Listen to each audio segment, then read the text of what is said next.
नमस्कार दोस्तों, आप देख रहे हैं स्वास्थ्य यूट्यूब चैनल और इस वीडियो में हम आपको बताएंगे स्किन पर उभरी हुई गांठ के बारे में। दोस्तों, स्किन पर उभरी हुई गांठ लिपोमा का लक्षण हो सकता है। तो दोस्तों, आइए जानते हैं लिपोमा क्या है और इसके क्या लक्षण होते हैं और क्या उपचार हैं।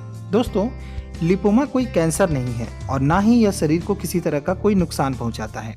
इसके किसी उपचार की आवश्यकता भी नहीं होती।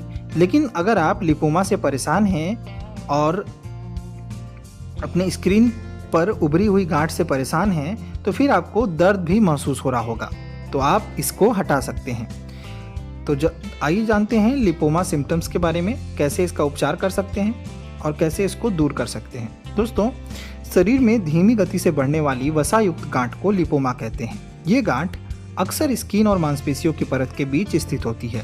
लिपोमा शरीर के किसी अंग पर फूला हुआ महसूस होता है और यह आमतौर पर मुलायम नहीं होती है। उंगली से इस हिस्से को दबाने पर आप इसके बारे में आसानी से जान सकते हैं कि ये लिपोमा सिम्टम है या फिर कुछ और। ये समस्या अक्सर मिडिल एज यानी कि 45 से लेकर 55 साल की उम्र में होती है। वहीं कुछ लोगों से एक से ज़्यादा लिपोमा भी होता है। हालांकि आपको इस बात पे ध्यान देने की ज़रूरत है कि ये कोई कैंसर नहीं है और ना ही ये आपके शरीर को किसी तरह का कोई नुकसान पहुंचाता है। इसे किसी उपचार की आवश्यकता भी नहीं होती।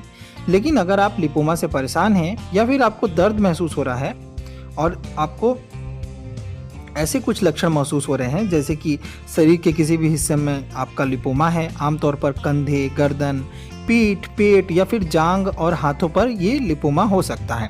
उंगलियों से दबाव डालने पर यह आसानी से इधर उधर चलता रहता है। लिपोमा आमतौर पर बहुत ही छोटे होते हैं। इनका व्यास 2 इंच से लेकर 5 सेंटीमीटर तक हो सकता है, लेकिन ये धीरे धीरे बढ़ भी सकते हैं। कभी कभी हो सकता है आपको दर्दनाक दर्द। जी हाँ दोस्तों, अगर ये गांठ बढ़ते हैं और नसों के पास दबाव डालते हैं तो ये दर्दनाक साबित हो सकते हैं। लिपोमा का कारण क्या है? व्यक्तियों में लिपोमा होने का कारण पूरी तरह से अभी तक सामने नहीं हो पाया है। ये आनुवंशिक रूप से परिवारों में एक से दूसरे को फैल सकता है। लिपोमा के क्या है रिस्क?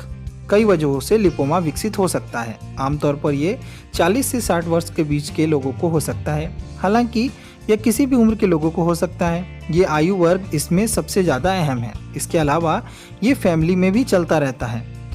दोस्तों, आपको कब डॉक्टर के पास जाना चाहिए? लिपोमा एक गंभीर स्थिति नहीं है, लेकिन अगर आपको इससे किसी तरह की परेशानी हो रही है तो आपको डॉक्टर के पास जरूर जाना चाहिए। डॉक्टर इसको सर्जरी के जरिए बाहर निकाल देते हैं। इसके अलावा वसायुक्त गांठ को हटाने के लिए सुई और एक बड़े सिरिंज का भी इस्तेमाल किया जाता है। तो दोस्तों, इसके अलावा आप योगा और प्राणायाम के द्वारा भी इसको दूर कर सकते हैं।